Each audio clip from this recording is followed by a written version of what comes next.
सभी उपस्थित जनों को हृदय से आभार और नमस्ते अभिवादन। सबसे ज़्यादा शुक्रिया अदा करना चाहूँगा मैं माननीय डॉक्टर रवि प्रकाश जी आर्य जी का। आर्य जी बड़े सहृदय व्यक्ति हैं और उन्होंने एक शब्द में ही मुझे ये कह दिया कि पंडित जी, हमारी हार्दिक इच्छा है कि 14 समुल्लास आपके ज़िम्मे में हो।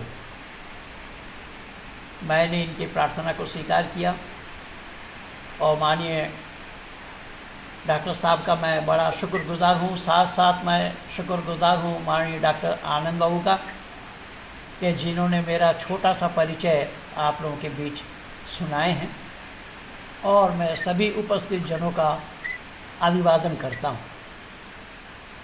आज ऋषि दयानंद कृत अमर ग्रंथ सत्यार्थ प्रकाश, इसका मैं अमर ग्रंथ इसलिए कहता हूँ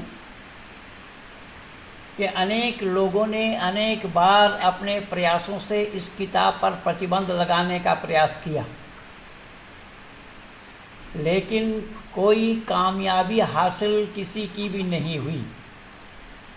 परमात्मा की ऐसी कृपा कि इस ऋषिकृत ग्रंथ को अमर मैं इसीलिए कहा कि ना मालूम हम जैसे कितने लोगों के जीवन को बदले हैं। यही वो सत्यार्थ प्रकाश है। माननीय आनंद बाबू अभी चर्चा कर रहे थे, मैं 83 से इसको संभाल के रखा हूँ। ये वो सत्यार्थ प्रकाश है जिसमें ऋषि दयानंद के चित्र भी दिखाई दे रहे हैं आपको या आप लोगों को, और उर्दू में सत्यार्थ प्रकाश लिखा है। और आपकी इस कार्यक्रम की सूचना मैंने कल सुदर्शन न्यूज़ चैनल में भी दिया और ये सत्यार्थ प्रकाश को उन लोगों को दिखाया भी जी। इसके अंतिम समुल्लास में जो कुरान के हूबहू आयतें लिखी हुई हैं, और माननीय डॉक्टर आनंद जी मेरे बाबूजी अभी यही बतला रहे थे जी कि मैंने देखा कि इस पुस्तक में एक सन्यासी के चित्र हैं, कुरान से इनका क्या वास्ता पड़ गया। तो मुझे बड़ा कौतूहल हुआ कि आखिर मामला क्या है। तो इसी चैप्टर को ही मैं पढ़ने लगा मनयोग के साथ, और उन दिनों में मैं हिंदी का हा तक नहीं जानता था। आप लोग भी सुनकर आश्चर्यचकित होंगे। मैं 32 साल के बाद, 32 साल आयु के बाद मैं गुरुकुल इंद्रप्रस्थ में आकर के आ ई उर्दू, हिंदी और संस्कृत को सीखा। परमात्मा की ऐसी अनुकंपा है। किसी वैदिक संस्कृति में सारे बच्चे पले हैं। मेरी एक बेटी जिसको अष्टाध्याय याद है, सामवेद, यजुर्वेद, ये सारा कंठस्थ है। और ये ऋषि दयानंद की कृपा दृष्टि मेहरबानी है। मैंने सत्य को जाना, और ऋषि दयानंद की मान्यता यह है सत्य को धारण करने और असत्य को छोड़ने में सर्वदा उद्यत रहना चाहिए। इसको मैंने अरबी जुबान में यूँ लिया, खुदू मा सफ़ा वर्गा मा कदर, यानी जहाँ कहीं भी सफाई हो उस सफाई को ले लेना, जहाँ कहीं भी गंदगी हो उस गंदगी से बाज आना, ये इंसानियत है। इसीलिए मैंने यहाँ तक कहा कि यारफुल इंसान बिल मामलात लाबिस सौम वत्सलात, शरीफ आदमी की पहचान उसके इल्म और उसके बर्ताव से है, उसके रोज़ा नमाज से नहीं। रोज़ा नमाज से आदमी को पहचाना नहीं जाता। आदमी को पहचाना जाता है उसके इल्म से, उसकी शिक्षा से, उसकी विद्या से, उसके व्यवहार से, उसके बर्ताव से। फिर मैंने निवेदन किया कि शरफुल इंसान बिल इल्म वल अदब ला बिल माल वल नसब, कि शरीफ आदमी की पहचान उसके इल्म और उसके व्यवहारिकता ही है। वो ख़ानदानी वजाहत से आदमी को पहचाना नहीं जाता, वो कितना बड़ा ही क्यों ना हो। और ये हमारे और आपके सबके दुनिया वालों के सामने है। ओसामा बिन लादेन बहुत बड़े बाप के बेटे थे। और खुद बड़े आदमियों में से थे। इसीलिए मैंने कहा कि शरफुल इंसान बिल इल्म वल अदब ला बिल माल वन नसब, यानी ख़ानदानी वजाहत और धन रुपया पैसा से आदमी को पहचाना नहीं जाता, आदमी पहचाना जाता है उसका इल्म से और उसके बर्ताव से। माननीय डॉक्टर रवि प्रकाश आर्य जी की इस व्यवहार को मुझे आप लोगों तक पहुंचाया, मैं आप लोगों का तहे दिल से धन्यवाद करता हूं, शुक्रिया अदा करता हूं माननीय डॉक्टर साहब का कि आज इतने लोगों के बीच में, जिन्हें हम बुद्धिजीवी कहते हैं, शिक्षा जगत के बीच में मुझ जैसे एक अदना आदमी को बैठने का सौभाग्य प्राप्त कराया माननीय डॉक्टर साहब। इसलिए डॉक्टर साहब का मैं तहे दिल से धन्यवाद करता हूं।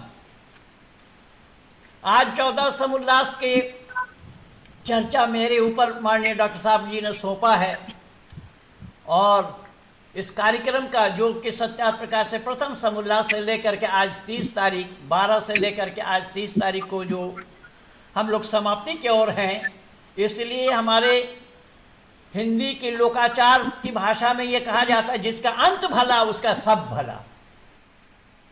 तो माननीय डॉक्टर साहब ने वो अंत भला के लिए जिम्मेदारी मुझ पर छोड़ दी। जी जी जी। और मैं आप लोगों को विश्वास दिला रहा हूं कि ऋषिवर देव दयानंद कुरान का का तक नहीं जानते थे, अरबी का अलिफ तक नहीं जानते थे, लेकिन उन्होंने कुरान को जाना इस्लाम जगत के आलिमों के द्वारा। शाह रफ़ीउद्दीन अहमद देलवी जी के कुरान के को उन्होंने पढ़ा और यहाँ साफ शब्दों में ऋषि लिखते हैं कि मैंने उसे मौलवियों से उर्दू अर्थ लिखवाया, उसका अर्थ देवनागरी अक्षर और आर्य भाषांतर करा के पश्चात अरबी के बड़े बड़े विद्वानों से शुद्ध कराने का करा करके लिखा है। कितनी बड़ी बात ऋषि के हृदय को देखिएगा, ऋषि के कलेजा को देखिएगा। कोई नहीं चाहता कि हम अपने विद्वता का प्रदर्शित न करें, लेकिन ऋषि जी के मन में लेश मात्र भी ऐसी कोई भावना नहीं थी। इसीलिए ऋषि ने यहां तक कहा कि अलग कोई मत या पंथ चलाने का लेश मात्र भी अभिप्राय मुझ में नहीं है। मैं वैदिक सिद्धांत का प्रतिपादन करना चाहता हूं और वो वैदिक मान्यता ब्रह्मा से लेकर के जैमिनी पर्यंत तक ऋषि मुनियों के जो उद्गार हैं, उसी उद्गार का प्रतिपादन करना मैं अवश्य समझता हूं। अगर कोई मत या पंथ चलाना होता तो आज धरती पर इतने चले मतांतर हैं, मैं किसी एक मत का अनुयायी अवश्य होता। ऋषि दयानंद ने इसीलिए इस सत्यार्थ प्रकाश में उन कुरान वालों को, कुरान में क्या कौन कौन सी बातें लिखी हुई हैं, यद्यपि ऋषि ने सब नहीं लिया, केवल 179 क्वेश्चन यहाँ पर ऋषि ने उठाया है। और मैं आप लोगों को विश्वास दिला रहा हूँ कि मैं संपूर्ण कुरान 114 सूरतों को 6636 आयतों को मैं ऋषि दयानंद के पैटर्न में पूरी लिख रहा हूं और मुझे लिखवाने वाले हैं अमेरिका के डीन दीनानाथ जी, और उनका बड़ा प्रयास है, माननीय भरत सुमाल जी का बड़ा प्रयास है कि पंडित जी ये काम अब तक नहीं हुआ है और आप ही कर सकते इस काम को। तो इसीलिए ये जिम्मेदारी मैं निभाने का प्रयास कर रहा हूं। आप लोगों के सानिध्य से मुझे मिला, मैं जहां से चला वहां से नहीं ला पाया कुछ, लेकिन लिया सभी आप लोगों से। सारा ए टू जेड जितनी भी मान्यता है, सिद्धांत हैं वैदिक, सब गुरुओं के चरणों में बैठ करके मैंने लिया, सीखा, जाना, पाया। इसलिए ऋषि लिख रहे हैं कि इसमें मैंने जो कुरान पर जो विश्वास रखते हैं उन लोगों की मान्यता ये है कि कुरान में सब एक मत है, यानी इस्लाम वाले जितने भी हैं वो सब कुरान पर एक मत हैं। और उसके पश्चात मैंने बड़े बड़े विद्वानों से इसको शुद्ध करा करके लिखवाया है। यदि कोई ये कहे कि अर्थ ठीक नहीं है तो मुझे कहने से पहले उन मौलवियों को जाकर के कहें जिन्होंने इसका अनुवाद किया है। देखिए ऋषि ने क्या सुंदर बातें बताई हैं। ऋषि ने कहा मेरा तो एक भी लफ्ज नहीं है, मेरे द्वारा दिए गए इसमें एक भी शब्द नहीं है, ये शब्द उन मौलवियों के हैं। वहां बड़े बड़े 2 बार लिखा है, बड़े बड़े मौलवियों से मैंने देवनागरी में लिखवाया है, इसलिए इसमें संदेह के लिए अवकाश नहीं है। तो इस्लाम वालों की मान्यता ये है कि इसमें जो कुछ भी है सब सत्य है, लेकिन हम सत्य और असत्य का निर्णय कैसे लेंगे कि जो जो ईश्वर के गुण कर्म स्वभाव के अनुकूल है वो सत्य है और जो उसके विरुद्ध है वो असत्य है। देखिए ऋषि के भाव देखिए, ऋषि ने कितना सुंदर सवाल उठाए हैं जनमानस में कि आए दुनिया के लोगों, हम सत्य और असत्य का निर्णय कैसे ले सकेंगे। बोले सत्य और असत्य का निर्णय हम ऐसे ले सकते हैं कि प्रकृति नियम के अनुकूल जो है वो सत्य है और जो उसका विरुद्ध है वो असत्य है। जैसा, मैं उदाहरण भी देता चलूं, जैसा किसी ने कहा कि आम के पेड़ में देखो इमली लग गया, ऋषि कह रहे हैं कि आम के पेड़ में इमली का लगना प्रकृति नियम के विरुद्ध है। अब ऋषि कह रहे हैं कि जब प्रकृति नियम के विरुद्ध है तो असत्य है। अब इसके बावजूद भी कोई कहे कि कुंवारी की पेट से संतान जन्म लिया, जो बाइबल में भी आया है और कुरान में भी आया है, कुरान भी माना है इस बात को कि मरियम स्नान कर रही थी, ऐसे अवस्था में अल्लाह का फरिश्ता जिब्राइल गए, मरियम घबराई, घबरा कर कहने लगी कि भाई क्या बात है। बोले मैं तुम्हें एक संदेशा देने के लिए आया हूं।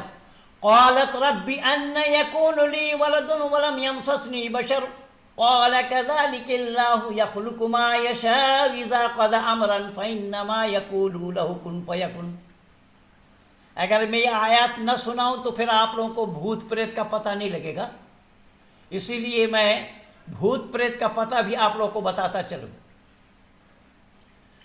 मरियम कह कि मैं कुंवारी हूं, मेरे शरीर में कोई पुरुष हाथ तक नहीं लगाया और मेरे पेट में संतान, ये तो नामुमकिन बात है, ये तो असंभव बात है। अल्लाह का फरिश्ता जिब्राइल ने कहा अल्लाह के नजदीक असंभव नाम की कोई चीज नहीं है, वो एक बार कह देता है हो जा, बस हो जाता है। ऋषि दयानंद कह रहे हैं होने के लिए 3 कारण होना चाहिए, एक साधारण कारण, निमित्त कारण और उपादान कारण। 3 कारण के बगैर क्रिया समाप्त। तो ऋषि कह रहे हैं ये प्रकृति नियम के विरुद्ध है। प्रकृति नियम के विरुद्ध होने हेतु ईश्वरीय ज्ञान का होना संभव नहीं। मैं नहीं कह रहा हूं, माफ कीजिएगा, ये ऋषि के उद्गार हैं, ऋषि के विचार हैं। ऋषि कह रहे हैं कि हम सत्य और असत्य का निर्णय इसी आधार पर ले सकते हैं, इसलिए जो प्रकृति नियम के विरुद्ध है वो मानने लायक नहीं है। जो जो सृष्टि कर्म के अनुकूल है वही सत्य है और उसके विरुद्ध असत्य। जैसे बिना माता पिता के संतान का उत्पन्न होना। अब बिना माता पिता के, यहाँ तो बिना माता पिता के अल्लाह ने कहा कि हमने आदम को बनाया, और इसी में प्रथम से यहीं से शुरू हुआ है 14 सबुल्लाह से। तो बिना माता पिता के आदम को बनाया, लेकिन हजरत ईसा को बिना पिता का बनाया। तो सृष्टि के जो क्रम है उसे जानना पड़ेगा हमें। सृष्टि के क्रम, एक मैथुनी है, दूसरा अमैथुनी है। कुछ अंडे से बच्चे पैदा होते हैं, कुछ गंदगी से, कुछ पसीने से, कुछ मिट्टी के अंदर से। इस तरीके के जो क्रम हैं उस क्रम को ऋषि ने दर्शाया। लेकिन यहाँ पर बिना पुरुष के समागम के एक स्त्री संतान उत्पन्न करे, ऋषि दयन करे, ये प्रकृति नियम के विरुद्ध है। और ये प्रकृति नियम के विरुद्ध होने हेतु ईश्वरीय ज्ञान का होना संभव नहीं है। ऋषि दयानंद कह रहे हैं,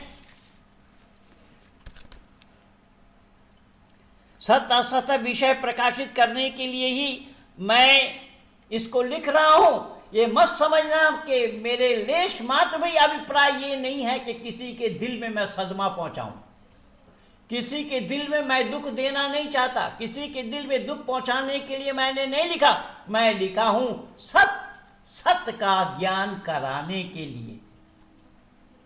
बिल्कुल जहां सत्य है, इसीलिए मैं भी लिखता हूं। जब इस्लाम जगत के आलिमों को खत लिखता हूं तो उसके ऊपर में लिख देता हूं, उन्जुर इला मा क़ाला वला तंजुर इला मन क़ाला, कि मैं कौन कह रहा हूं मुझे ना देखें, मैं क्या कह रहा हूं उस पर विचार करें। ऋषि का मंतव्य भी यही है। ऋषि ने कहा कि मुझे ना देखो, मैं कौन हूं, मैं क्या कह रहा हूं, उस पर विचार करो। अगर मेरी बात पर विचार करते हो तो सत और असत जनमानस में खुल करके उपस्थित होना स्वाभाविक होगा। इसीलिए ऋषि लिख रहे हैं कि इस किताब को, इस सत्याप्रकाश को लिखने के अभिप्राय मुझ में यह है कि लोग सत्य का जानकारी ले लें और सत्य असत को जाने। मानव मात्र के लिए सत्य को ग्रहण करने और असत को छोड़ने में सर्वदा उद्यत रहना चाहिए।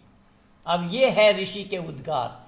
जब मैंने देखा कि सत्य को ग्रहण करने में और असत को छोड़ने में सर्वदा उद्यत रहना चाहिए मानव मात्र को, तो फौरन मैंने आप लोगों के सानिध्य पाने के लिए सत्य को ग्रहण करने में जरा सा भी देर नहीं लगाई। मैंने देर न लगाते हुए सत्य को ग्रहण किया स्वेच्छा से, और मैंने कहा कि मैं धर्म नहीं, मैं समाज बदल रहा हूं। तो कहने का तात्पर्य ये है कि ऋषि देव दयानंद जो सवाल उठा रहे हैं, वो सवाल सत्याप्रकाश को कहां से शुरू किया उन्होंने, वो देखिए। कुरान के अंदर में जितनी भी सूरा है 114, तो 114 सूरतों के 113 सूरह के प्रथम में लिखा है बिस्मिल्लाहिर्रहमानिर्रहीम, ये बात है। एक सूरह के प्रथम में नहीं है, लेकिन एक सूरह के बीच में है। तो 114 बार बिस्मिल्लाहिर्रहमानिर्रहीम वाक्य आया है। तो ऋषि दयानंद यहां अर्थ लिख रहे हैं कि शुरू करता हूं मैं अल्लाह के नाम से। और ये अर्थ ऋषि दयानंद के नहीं है, मौलाना शाह रफीउद्दीन अहमद के हैं, देलवी जी के। रफीउद्दीन शाह देलवी जी के ही ये अर्थ किए हुए हैं कि मैं अल्लाह के नाम से शुरू करता हूं। फौरन ऋषि दयानंद टिप्पणी लिख रहे हैं कि शुरू करने वाला अल्लाह कोई है, किसी और अल्लाह के नाम से शुरू किया गया। मैं नहीं कह रहा हूं, ये विचार ऋषि के हैं। ऋषि ने कहा कि अगर यहीं तक की बात समाप्त हो गई होती तो बात थी, तो क्या हम जो पाप आदि कर्म करते हैं, जैसे पशुओं के गले में छुरी चलाते हैं, तो क्या ऐसे पाप आदि कार्य भी उसी अल्लाह के नाम से किया जाए जिस अल्लाह को रहमान और रहीम कहा जा रहा है। अभी सामने आने वाला है बकरीद, और इस बकरीद के मौके पे ना मालूम इस ब्रह्मांड में लाखों और करोड़ों की तादाद में पशुओं के गले में छुरी चलाया जाएगा। और अफसोस की बात तो यह है कि ऋषि कह रहे हैं कि छुरी भी चलाया जाए और वो भी अल्लाह के नाम से। और कौन अल्लाह? तो ऋषि इसी कुरान से ही हवाला दे रहे हैं कि अर्रहमानिर्रहीम, वो रहम करने वाला मेहरबान। तो ऋषि ने कहा अगर अल्लाह रहम करने वाला मेहरबान है तो अल्लाह ने उन पशुओं पर तो रहम किया नहीं, अगर अल्लाह पशुओं पर रहम करते होते फिर उन पशुओं के गले में छुरी चलाया जाना संभव क्यों और कैसा होता? एक बात और कि अगर अल्लाह ने रहम किया, अल्लाह ने उन पशुओं पर रहम किया और मुसलमान उसके गले में छुरी चला रहे हैं, तो मतलब ऐसा हुआ खुदा के ऊपर खुदकारी करना। अर्थात अल्लाह जिस पर रहम करे और उसी अल्लाह के रहम किए पशु पे गोली, गले में छुरी चलाना, इसका मतलब खुदा के ऊपर खुदकारी हो रही है। तो ऋषि कह रहे हैं ये भी संभव नहीं है, ये मानवता से बही है। ऋषि दयानंद कह रहे हैं ये मानवता से बाहर की बात है। क्यों कि वैदिक परंपरा में आत्मवत् सर्वभूतेषु कहा गया है, समस्त आत्माओं को अपनी आत्मा के समान जानना। अगर समस्त आत्माओं को अपनी आत्मा के समान ये लोग जानने वाले होते तो पशुओं के गले में छुरी चलाया जाना क्यों और कैसा संभव होता? केवल इतना ही नहीं, ऋषिवर देव दयानंद और लिख रहे हैं कि वो कुरान अल्लाह ने शुरू किया है सूरा फातिहा से, जबकि सूरा फातिहा यहाँ इस कुरान में, वर्तमान जो कुरान है उस कुरान में सबसे पहला सूरा दिखाया गया है, लिखा गया है, लेकिन ये रेवुलेशन ऑर्डर ऑफ कुरान में ये सूरा 5वां नंबर की सूरा है। ये सूरा 5वां नंबर पे अल्लाह ने उतारी थी, यहाँ प्रथम नंबर पे लगाया गया। तो ऋषि ने कहा हमें आपत्ति नहीं, प्रथम नंबर ही सही। तो लो प्रथम नंबर में क्या लिखा है? तो वहां लिखा गया अल्हम्दुलिल्लाहि रब्बिल आलमीन, तमाम तारीफें अल्लाह के लिए हैं। अर्रहमानिर रहीम, के रहम करने वाला, मेहरबान कौन? अल्लाह के लिए कहा जा रहा है। सूरा फातिहा जो पहला सूरा है कुरान के अनुसार, तो उसमें जो ये बातें लिखी हुई हैं उसमें ये बताया जा रहा है कि तमाम तारीफें, तमाम प्रशंसा अल्लाह के लिए है। और अल्लाह कौन है? तो परिचय बताया, वो रहमान और रहीम है, रहम करने वाला, मेहरबान है। आगे लिखते हैं मालिक यौमिद्दीन। तो ऋषि दयानंद कह रहे हैं अगर अल्लाह वो यौम जज़ा के मालिक हैं, कयामत के दिन के मालिक हैं, तो इस समय के मालिक कौन? मैं नहीं कह रहा हूं, सत्या प्रकाश आप लोगों के सामने है, खोल करके देख लीजिए। ऋषि लिख रहे हैं कि अगर वो कयामत के दिन के मालिक हैं तो इस समय का मालिक कौन? आगे लिखा इहदिनस सिरातल मुस्तकीम। ऋषि दयानंद कमाल कर रहे हैं, इहदिनस सिरातल मुस्तकीम, कि हमें सीधा रास्ता बता। तो सीधा रास्ता कौन मांग रहे हैं? अल्लाह। तो सीधा रास्ता अगर अल्लाह मांग रहे हैं तो इससे मतलब यह हुआ किसी और अल्लाह से ही मांगा जा रहा है। और कुरान में आप देखेंगे एक वचन में अल्लाह का नाम नहीं आया। अंग्रेजी में वी लिखा, WE, वी बने हम, और बहुवचन में आया है, एक वचन में अल्लाह का नाम नहीं आया, अल्लाह नहीं आए। तो मालिक यौमिद्दीन, यौम जज़ा के मालिक, इहदिनस सिरातल मुस्तकीम, हमें सीधा रास्ता बता। अब जिस अल्लाह पर दुनिया के लोग भरोसा कर रहे हैं, जो अल्लाह दुनिया का बनाने वाला, दुनिया का चलाने वाला और सबका रिस्क देने वाला, सबका मालिक है, जब वही खुद रास्ता भटके हुए हैं तो वो रास्ता दुनिया को क्या दिखाएंगे? अगर वो रास्ता भटके हुए ना होते तो वो स्वयं अपने लिए ये क्यों कहते कि इहदिनस सिरातल मुस्तकीम, हमें सीधा रास्ता बता। अब जिनको सीधा रास्ता खुद होगा, खुद का होगा, निजी होगा, वो किसी से और रास्ता क्यों मांगेंगे? फिर इय्याका नअबुदु व इय्याका नस्तईन। देखिए और कमाल की बात है, क्या क्या कमाल किया है यहाँ कि इय्याका नअबुदु व इय्याका नस्तईन, हम तेरी इबादत करते हैं और तुझी से मदद चाहते हैं। ये कौन कह रहे हैं? अल्लाह। अगर ये कोई कहे कि ये तो मानव के लिए है, इंसानों के लिए है, कि इंसानों के लिए दुआ है। भाई इंसानों के लिए दुआ है तो फिर ये कहना पड़ेगा ये आयत करीमा नहीं है, ये कहना पड़ेगा कि ये कुरान की आयत नहीं है।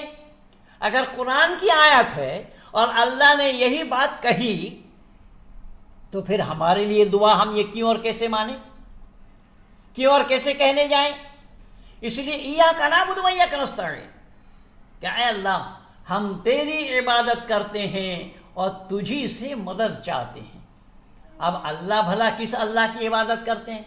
तो अल्लाह अगर इबादत कर रहे हैं तो किसी और अल्लाह के लिए इबादत कर रहे हैं, किसी और अल्लाह की इबादत कर रहे हैं और मदद भी चाह रहे हैं उससे। वो खुद मददगार नहीं है। अल्लाह अगर खुद मददगार होते वो औरों से उनको मदद की क्या जरूरत। कि सिरातल लज़ीना अनअमता अलैहिम गैरिल मग़दूबि अलैहिम वलद्दालिन, और उन लोगों का रास्ता देखा। देखिए ये भी बताया जा रहा है कि किन की रास्ता चाहिए उनको, कि उन लोगों का रास्ता बता जो लोग तेरे रास्ते पे चले थे, जिन पर तूने इनाम फरमाया है, जिन पर तूने रहम किया है, जिन पर तेरी मेहरबानी है, उन लोगों का रास्ता बता। और हमें उन लोगों का रास्ता न बता जो भटके हुए हैं। कमाल है। ऋषि कह रहे हैं कि जब अल्लाह की ये दशा है तो अल्लाह दुनिया को क्या दिशा निर्देश करते होंगे।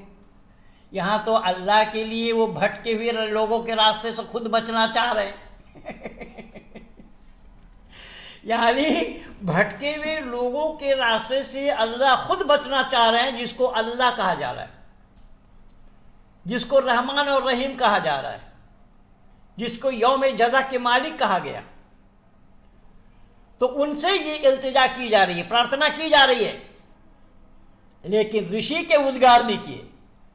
ऋषि कह रहे हैं कि उसी से प्रार्थना करना चाहिए। कौन से? कि ओम विश्वानि देव सवितर दुरितानि परासुवा यद भद्रम तन्न आसुवा। हे सकल जगत का उत्पत्ति करता, समग्र ऐश्वर्य युक्त, शुद्ध स्वरूप, सब सुखों का दाता परमेश्वर। देखिए जब विश्वानी देव शब्द आया है, मैं तो कहता हूं विश्व के देवता इतना अर्थ लेते तो भी बात पूरी हो जाती, लेकिन ऐसा नहीं किया। ऋषि ने परमात्मा का परिचय दिया कि हे दुनिया के लोगों आओ हम जाने कि वह परमात्मा कौन है। परमात्मा को जाने बगैर उस परमात्मा की उपासना किया जाना संभव नहीं, उस परमात्मा को पाया जाना संभव नहीं, उस परमात्मा का सानिध्य लाभ करना संभव नहीं। जहां तक परमात्मा को पाने की बात है, बोले अरे ये तो तुम भ्रमित हो, परमात्मा खोने की वस्तु नहीं है, तो पाने की बात क्यों कर रहे हो। क्या कमाल किया है ऋषि ने कि परमात्मा खोने की वस्तु नहीं है, पाया तो उसको जाता है जिसे हम खो बैठे हैं, लेकिन वो परमात्मा तो खोने की वस्तु नहीं है।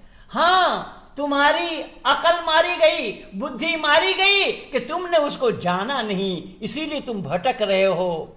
दूरी तीन प्रकार के हैं, ज्ञान की दूरी, समय की दूरी और काल की दूरी। ऋषि कह रहे हैं कि अगर सच्चाई को जानना है तो वेद के सानिध्य में आओ, इससे कोई और रास्ता नहीं है। नाना पंथ विदते अयनाय, कि अनेक रास्ता सही और सच्चा नहीं है। सही और सच्चा रास्ता केवल एक है, एक है, एक है, अद्वितीय है। तो ऋषिवर देव दयानंद कह रहे हैं कि केवल इतना ही नहीं, ऋषि और कह रहे हैं कि सूरा बकर में अल्लाह ने लिखा अलिफ लाम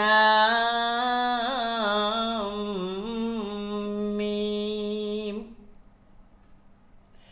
ये हुर्फे मुतक़त्तिआत कहा जाता है। ये तीन अक्षर हो सकता है या तो एक अक्षर। इन अक्षरों का तो अल्लाह के सिवा किसी को मालूम नहीं, हजरत मोहम्मद साहब को भी पता नहीं, किसी भी मुसलमान को मालूम नहीं है। अगला शब्द आया ज़ालिकल किताबु ला रैब फीह, कोई शक व शुबा की गुंजाइश नहीं इस किताब में। ऋषि कह रहे हैं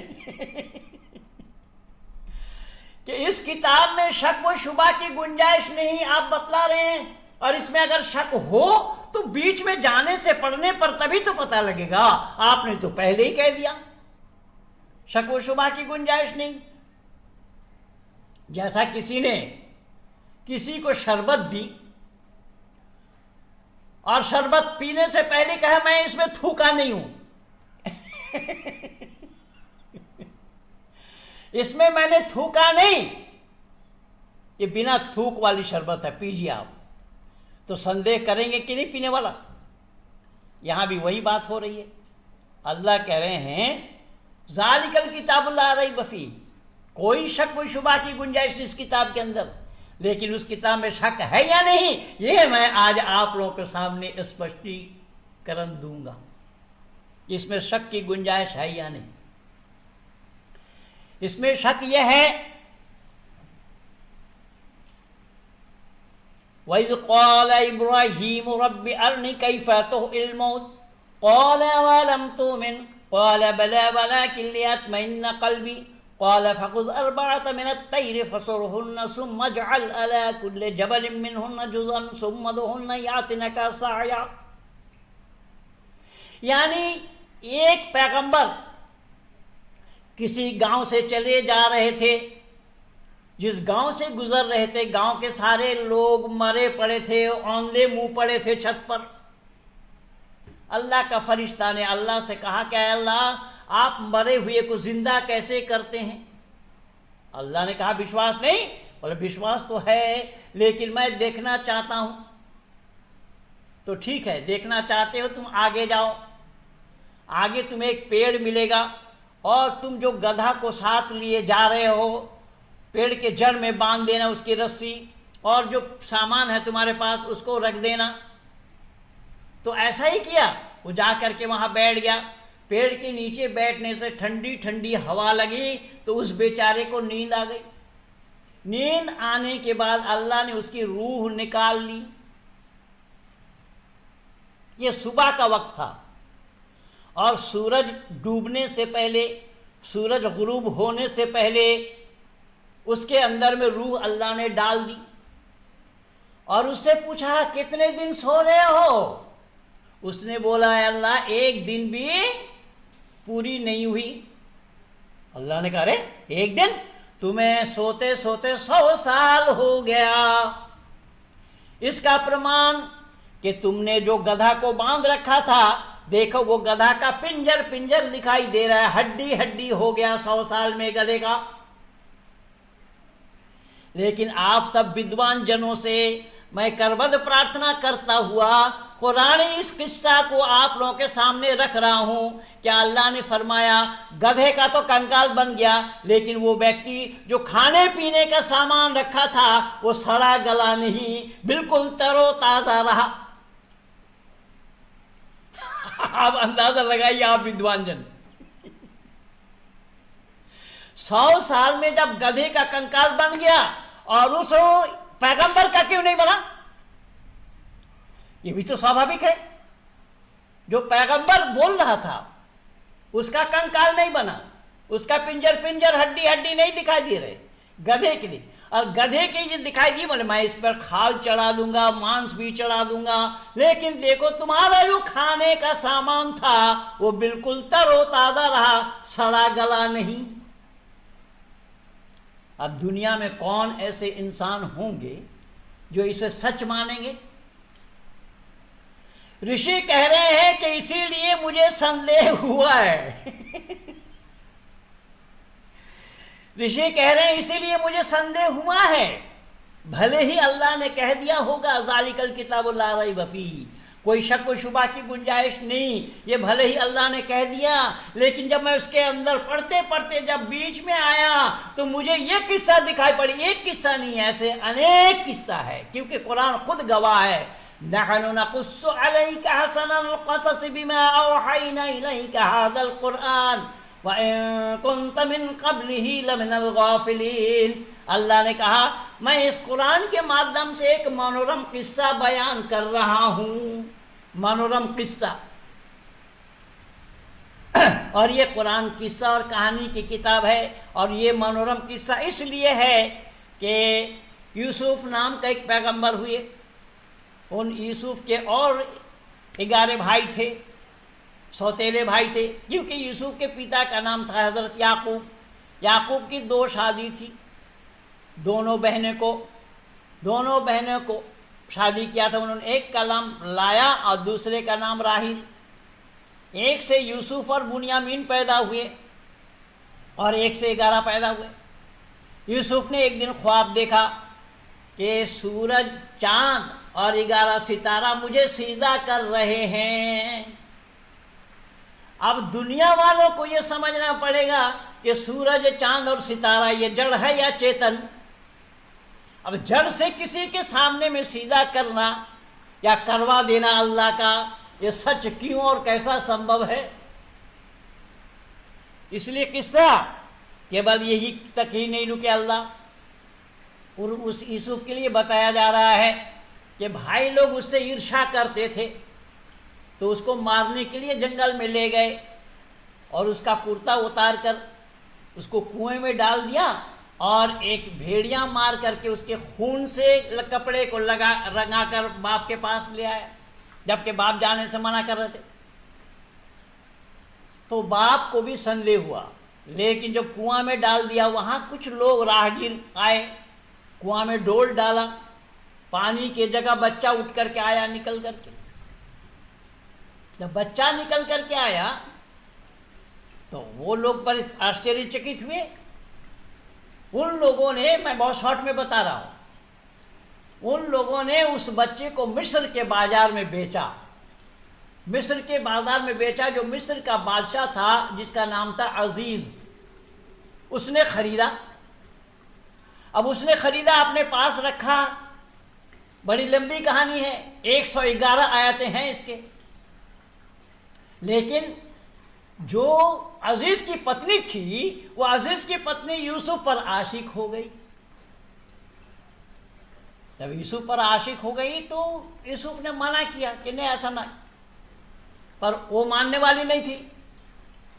तब जो आपस में कानाफूसी करने लगे लोग, और उनके सहेलियां कहने लगी कि एक नौकर है, एक दास है, एक सेवक है, इस पर तुम मोहित हो रही है। तो बोले अरे तुम लोग नहीं जानते हो बात क्या है।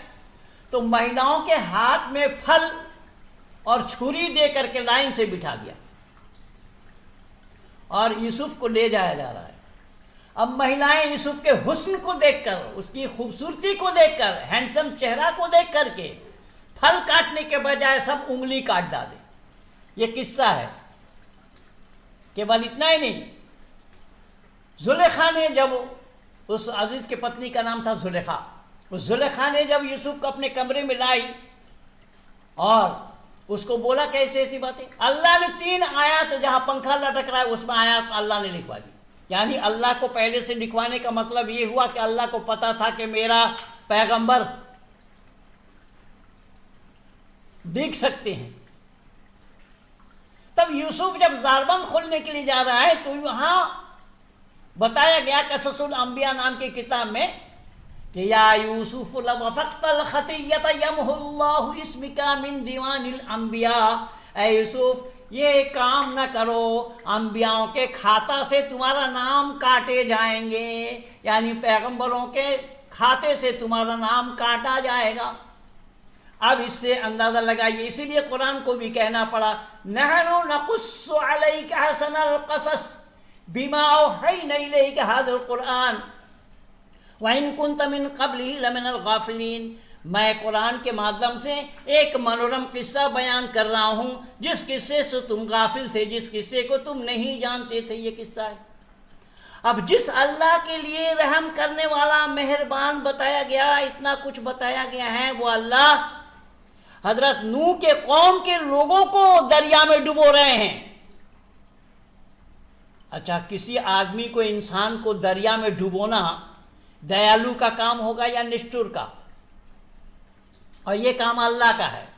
और एक नहीं, ऐसा लूत के ज़माने में जब पुरुष पुरुषों से बदफेली करते थे, समलैंगिकता का व्यवहार करते थे, जिसका समर्थन आपके मौलाना अग्निवेश ने भी किया था, तो अल्लाह को रास नहीं आया। अल्लाह ने फरिश्ता भेज दिया उस कौम को तबाह करने के लिए, और ऊपर से पत्थर बरसाया, आसमान से पत्थर बरसाया।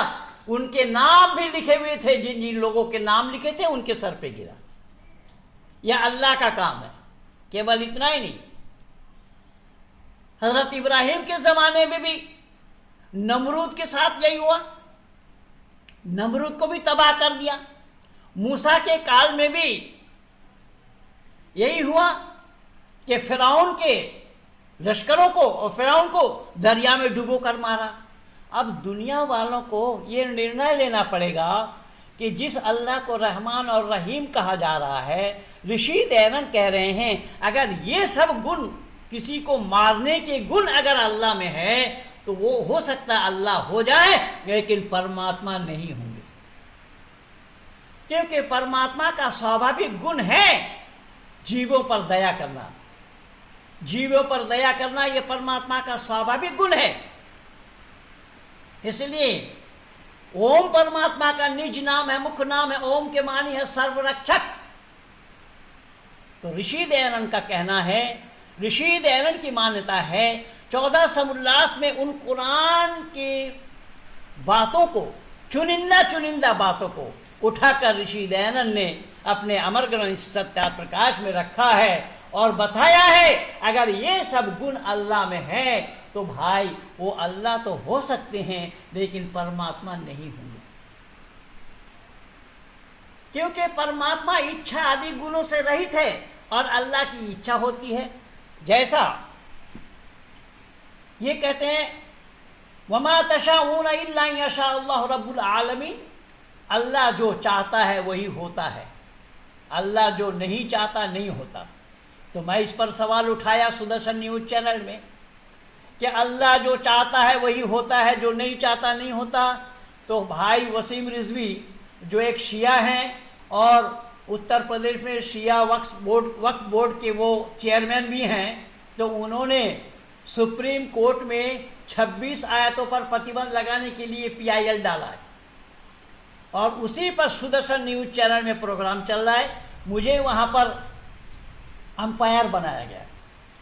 तो मैंने सवाल उठाया कि जब वसीम रिजवी ने इस पर प्रतिबंध लगाने के लिए PIL दाखिल किया है और सुदर्शन न्यूज चैनल में कार्यक्रम चल रहा है, तो अल्लाह ने चाहा या नहीं? क्यों? इनकी मान्यता है अल्लाह जो चाहता है वही होता है, जो नहीं चाहता नहीं होता। लेकिन हमारे यहाँ परमात्मा इच्छा आदि गुणों से रहित है, इसलिए परमात्मा की चाह नहीं होती। दुर्भाग्य है कि अल्लाह की चाह होती है और इनको कहने से ये जवाब भी नहीं दे पाते हैं और ये कहेंगे अल्लाह की इच्छा इसमें नहीं है। क्यों भाई? अल्लाह की इच्छा के बगैर पेड़ के पत्ते तक नहीं हिलते हैं, तो वसीम रिजवी की इस कार्य में अल्लाह की इच्छा क्यों ना हो, क्यों नहीं है? या भारत के सैनिकों के द्वारा पाकिस्तान में जो सैनिक स्ट्राइक हुआ उसमें अल्लाह की इच्छा थी या नहीं थी? या चीन में जो मुसलमानों की दुर्गति हुई है उसमें अल्लाह की इच्छा है या नहीं है? उसमें अल्लाह की इच्छा थी या नहीं थी? ऋषि दयानंद कह रहे हैं अल्लाह की इच्छा होती है लेकिन परमात्मा की नहीं। मैं छोटा सा उदाहरण दे देता हूं, जब तक आपका समय भी पूरा हो जाएगा। ऋषि दयानंद कितना सुंदर माकूल जवाब दिया है कि ऐ दुनिया के लोगों, तुम नमाज पढ़ते हो, अल्लाह का अदब बजा लाते हो, तुम्हारे नमाज पढ़ने से अल्लाह खुश होते हैं। अगर तुम्हारे नमाज पढ़ने से अल्लाह खुश होते हैं, मतलब ये हुआ कि नमाज पढ़ने से पहले अल्लाह नाखुश थे। भाई जो नाखुश ना हो उसको खुश करने का क्या मतलब? मतलब ये हुआ कि कभी वो नाखुश, कभी खुश, कभी राजी, कभी नाराजी, तो उसमें तब्दीली आ जाएगी, परिवर्तन आ जाएगा, चेंजिंग आ जाएगा। जो परमात्मा में चेंजिंग है तो वो परमात्मा नहीं होगा, क्योंकि परमात्मा सदा सर्वदा एक रस में ही रहने वाला है। इसीलिए ऋषि दयानंद ने आनंद स्वरूप शब्द लिखा है कि परमात्मा आनंद से वंचित नहीं होते हैं, वो सदा सर्वदा एक रस में ही रहने वाले हैं, वो आनंद स्वरूप है। लेकिन दुनिया वालों ने इस सच्चाई को जानने का प्रयास नहीं किया और हर एक मिल करके यही काम करते हैं। हमारे आर्य समाज में भी हमारे भजन उपदेश के लोग सुनाते हैं, जल्दी प्रसन्न होते हैं भगवान यज्ञ से, जबकि प्रसन्न होने का कोई सवाल ही पैदा नहीं होता। अगर यज्ञ से प्रसन्न होंगे तो यज्ञ करने से पहले परमात्मा को आप प्रसन्न रहना पड़ेगा। तो अगर हम उनको कहेंगे तो अपने पास भी वही बात क्यों और कैसे आना संभव होगा? ऋषि कह रहे हैं नहीं, ऋषि ने एक उदाहरण दिया, एक मिसाल दिया। क्या मिसाल दिया? कि ओम प्राणाय नमो यश सर्वम विदम वशे यो भूतः सर्वेश सरो यस्मिनात् सर्वम प्रतिष्ठितम। क्या है दुनिया के लोगों, हम मानव कहलाने वाले परमात्मा की उपासना करते हैं और मानव से इतर कोई और प्राणी नहीं है जो परमात्मा की उपासना करे। लेकिन साथ साथ ये भी मैं बता दूं आप लोगों को कि अल्लाह के पास जीव जंतु भी इबादत करते हैं, लेकिन वैदिक संस्कृति में नहीं। ऋषि का कहना यह है कि वो परमात्मा ब्रह्मांड का रचनाकार है, रचयिता है, स्थिति करता, प्रलय करता और मनुष्य मात्र के किए हुए कर्मों का फल दाता है। इस ब्रह्मांड को रचना के बाद ब्रह्मांड को अपने काबू में किया हुआ, अपने वश में किया हुआ है। उदाहरण के रूप में कि जो लोग प्रसन्न होते हैं परमात्मा बताते हैं, तो उदाहरण ऋषि का है। ऋषि ने यह बताया कि जैसा हमारा हाथ है, हाथ जिस काम को करता है, काम को करना बंद कर दे और आत्मा से कहे कि मैं तुम्हारा शरीर का एक पार्ट हूं, अंग हूं, हाथ मेरा नाम है, मैं काम करना बंद कर देता, तुम शरीर संभालो। तो ऋषि कह रहे हैं कि आत्मा का जवाब यह होगा, आत्मा ये कहेगी कि अभी बंद करो, जाओ। बिना हाथ वाले लोग भी दुनिया में जी रहे हैं। अर्थात हाथ के काम करना बंद कर देने पर आत्मा का कुछ भी नहीं बिगड़ा। पांव बंद कर दे तो बिना पैर वाले लोग जी रहे हैं, आंख देखना बंद कर दे तो बिना आंख वाले लोग जी रहे हैं, जुबान बोलना बंद कर दे तो गूंगे लोग भी जी रहे हैं, कान सुनना बंद कर दे तो बहरे लोग भी जी रहे हैं। कहने का तात्पर्य मेरा यह है, स्थूल शरीर अगर काम करना बंद कर दिया लेकिन आत्मा का कुछ नहीं बिगड़ा। अंदाजा लगा लीजिए कि आत्मा अभी शरीर से यह कहे कि मैं तुम्हारे शरीर में हूं, मेरा नाम आत्मा है, मैं अपना काम करना बंद कर देती हूं, तुम संभालो। तो अब ये क्या कहेंगे? अंग प्रत्यंग हाथ जोड़ करके कहेंगे, महाराज ना ना ना, आप इस शरीर को ना छोड़ें, कि आपके शरीर छोड़ने से हम सब के सब बेकार हो जाएंगे। ऋषि कह रहे हैं यहां यही प्रमाण है। हम उपासना करते हैं परमात्मा की, ये हम उपासना करके हम मानवता का परिचय देते हैं कि हम मानव हैं। अगर इसी आशा से करें तो बोले कभी भी संभव नहीं है। इसीलिए योगेश्वर कृष्ण ने कहा, इन्हीं उपदेश को दिया, मां फलेषु कदाचना, फल की उम्मीद न रखते हुए, फल की आशा न रखते हुए काम को करो। इसीलिए मैं सुनाऊंगा आप लोगों को कि इबादत करते हैं जो लोग जन्नत की तमन्ना में, इबादत तो नहीं है एक तरह की, वो तो रिश्वत है। ऋषि कह रहे हैं कि उसको इबादत नहीं कहा जाएगा, उसको घूस कहा जाएगा, रिश्वत कहा जाएगा। लोगों ने स्वेच्छा से नमाज नहीं पढ़ी, इबादत नहीं किया, जन्नत में जाने के ख्वाहिश से, अगर नहीं करेंगे तो दोजख में जाना पड़ेगा। तो उन लोगों के लिए भी मैं बोला, मगर जो डर कर नारे दोजख से खुदा का नाम लेते हैं, कहां की बंदगी है? बुज़दिलाना एक हरकत है, यह मूर्खता का एक परिचय है, क्योंकि स्वेच्छा से नहीं, वो जहन्नुम के आग से डर करके इबादत कर रहा है। ऋषि की मान्यता यह है, मगर जब शुक्र नेमत से जबी झुकती है बंदे की, यह सच्ची बंदगी है, एक शरीफाना इबादत है। जब मानव अपने आप में सरेंडर कर देता है, क्या परमात्मा मुझे कोई फल की आशा नहीं है, जैसा कि योगेश्वर कृष्ण ने कहा है कि मां फलेषु कदाचना, फल की आशा न रखते हुए काम करो। ये हम आर्य लोग जो यज्ञ करते हैं, उस यज्ञ में भी आहुति यही डालते, इदन्नवम, ये मेरा नहीं है। ये जो वैदिक संस्कृति है, इस वैदिक संस्कृति को मैं आज 38 वर्षों में अपने जीवन में उतारा हूं, और मुझे खुशी इस बात से है कि माननीय डॉक्टर साहब की ऐसी मेहरबानी हुई मुझ पर कि आप जैसे महानुभावों से मुझे मिला दिया। मेरे जैसा खुशकिस्मत वाला कौन होगा जो इस तरीके से आज कंटिन्यू सत्यार्थ प्रकाश की एक एक समोल्लास पर एक एक विद्वानों के विचार आप लोगों के बीच में रखा गया है। आज अंतिम विचार और अंतिम समोल्लास पर जो ऋषि दयानंद के सत्यार्थ प्रकाश के 14 समोल्लास है, उसी 14 समोल्लास में कुरान विषय है। उस कुरान विषय को मैंने थोड़ा सा समझाने का या बतलाने का प्रयास किया है, और ऋषि के इन उद्गारों को आप लोग सब जगह तुलना करके देखेंगे कि ऋषि की मान्यता क्या है और ऋषि जो वैदिक परंपरा है, उन वैदिक परंपरा ऋषियों की परंपरा को उठा करके हम मानव कहलाने वालों के सामने में दिया है और ये बताया कि सत्य को ग्रहण करने में और असत्य को छोड़ने में सर्वदा उद्यत रहना चाहिए। केवल इतना ही नहीं, ऋषि और लिख रहे हैं कि संसार का उपकार करना इस समाज का मुख्य उद्देश्य है। शारीरिक, आत्मिक और सामाजिक उन्नति करना, ये मान्यता आज मानव कहलाने वालों के पास नहीं है। ये है अगर तो केवल और केवल ऋषि के अनुयायियों के पास है। केवल इतना ही नहीं, ऋषि ने और लिखा नवा नियम में कि अपनी उन्नति में संतुष्ट न रहना चाहिए, किंतु सबकी उन्नति में अपनी उन्नति समझनी चाहिए। ये जो ऋषि के उद्गार हैं, ये जो ऋषि के विचार हैं, ये विचार अन्यों के द्वारा पाया जाना संभव नहीं। ऋषि 8वां नियम में और लिखते हैं, ये तुम कब कब करोगे, कब कर पाओगे? बोले अविद्या का नाश और विद्या की वृद्धि करनी चाहिए। कि जब तक तुम अविद्या का नाश नहीं चाहोगे तो विद्या की वृद्धि नहीं हो पाएगी।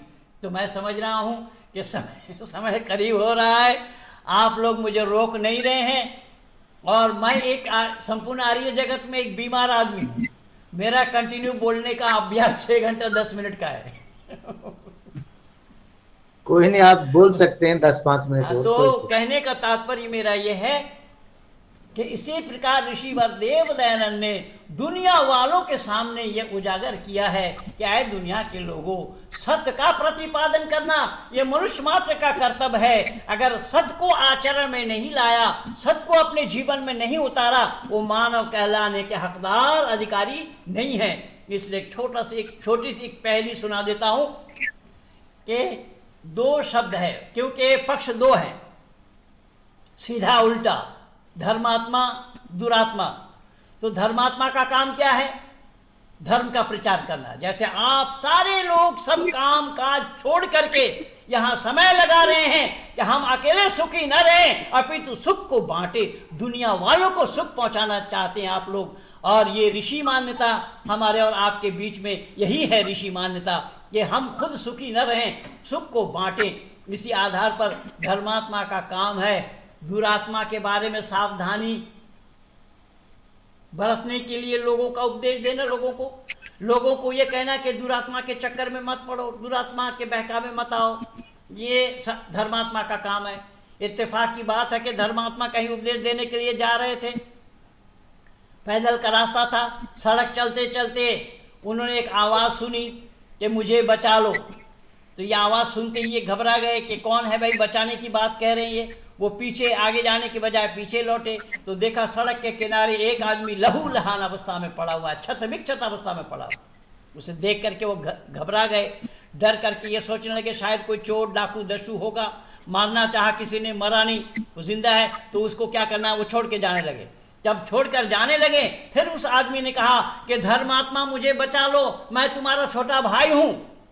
अब धर्मात्मा में कौतूहल पैदा हुआ कि भाई मेरा कोई भाई नहीं, ये कह रहा है कि मेरा छोटा भाई है। तो उसके नजदीक गया, उसके नजदीक जाकर के कहा कि भाई तुम्हें मैं बचाऊं, पर तुम हो कौन, तुम्हारी ये दशा क्यों है? बोले वो सब मैं बाद में बताऊंगा, आप पहले मुझे बचाओ। तो बोले नहीं, जब तुम बताओगे नहीं तो कैसे बचाएंगे? तो उसने बोला मैं हूं शैतान। अब धर्मात्मा शैतान सुनते ही तो घबरा गए और कहा कि ला हौला वला कुव्वता इल्ला बिल्लाहिल अलील अजीम। अरे हम तो अल्लाह से भी पनाह मांगते हैं कि शैतान के चक्कर में हम ना फंसे, हम ना पड़े, और दुनिया वालों को भी शैतान के चक्कर से छुड़ाना चाहते हैं। तो तुम शैतान, हम कैसे बचाएंगे? वो छोड़कर जाने लगा। फिर उसने बोला धर्मात्मा मैं सही बता रहा हूं कि अगर मैं मर गया तो तुम भी मर जाओगे। अब धर्मात्मा तो चक्कर में पड़ गए कि भाई तेरे मरने से मैं क्यों मरूं? बोले बस यही तो बात है। अरे तुम तो दुनिया वालों के पास जाते हो, मेरे बारे में मेरे नाम से प्रचार करते हो कि दुरात्मा के चक्कर में मत पड़ना, और मैं ही वही दुरात्मा, मैं अगर मर गया तुम अपनी दुकान कहां चलाओगे? इसलिए बंधु याद रखना, यह ऑल्टरनेट व्यवस्था हमेशा हमेशा के लिए है और हमेशा हमेशा के लिए रहना है।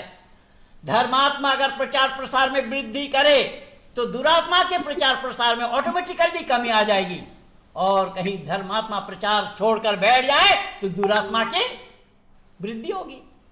इसीलिए आप सभी धर्मात्माओं से मैं करबद्ध प्रार्थना करूंगा कि हम लोगों से जितना हो सके, जहां तक हो सके, धर्म के प्रचार और प्रसार में इसी प्रकार ऋषि व देव दयानंद के बताए हुए मंत्र को उजागर करते हुए विश्व का कल्याण एकमात्र उद्देश्य है, संसार का उपकार करना। इसमें शारीरिक, आत्मिक और सामाजिक उन्नति ऋषि ने लिखा है कि शारीरिक, आत्मिक और सामाजिक उन्नति। लेकिन आज देखा गया है कि लोग टांग बदल बदल करके सामाजिक उन्नति कर रहे हैं। ऋषि कह रहे नहीं, ऐसा नहीं होगा। पहले शारीरिक उन्नति तुम्हारी होनी चाहिए। तुम्हारा शरीर ठीक नहीं है, तुम्हारा आत्मा भी ठीक नहीं होगा तो सामाजिक उन्नति क्या करोगे? इसीलिए शारीरिक उन्नति पहले, बाद आत्मिक उन्नति उसके बाद, और सामाजिक उन्नति उसके बाद। इसीलिए मैं आप लोगों का कीमती समय को और जाय न करता हुआ मैं यही कहूंगा कि आप लोग हमें हृदय से विदा कीजिए, मगर हृदय से मत जुदा कीजिए। भली बात जितनी भी निकले हो मुख से, कृपा कर उसे आप अदा कीजिए। और कटु बात जितनी भी निकले हो मुख से, दया कर उसे आप छोड़ दीजिएगा। इन्हीं शब्दों के साथ आप सब लोगों का अभिवादन करते हुए, नमस्ते करते हुए मैं अपनी वाणी को विराम दे रहा हूँ। आप सबको